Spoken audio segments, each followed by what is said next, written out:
أما بعد فأعوذ بالله من الشيطان الرجيم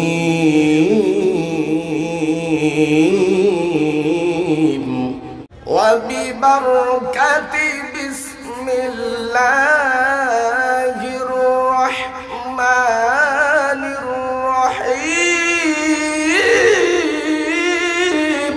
ولو أنهم إذ ظلموا أنفسهم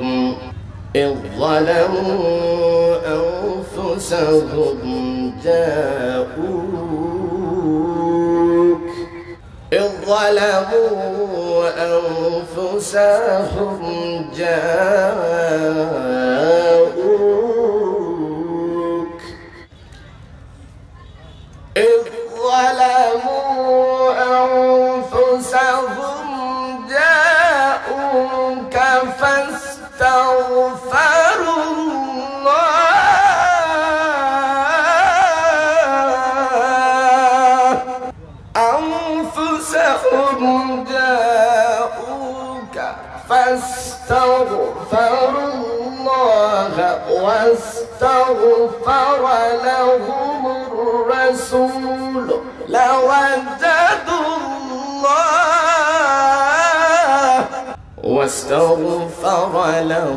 الرسول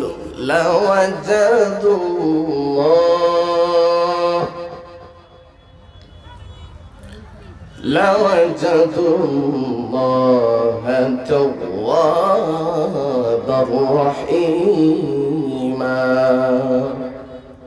صدق الله العظيم وصدق رسوله النبي الحبيب الأمين الكريم، ونحن على ذلك لمن الشاهدين والشاكرين، والحمد لله رب العالمين.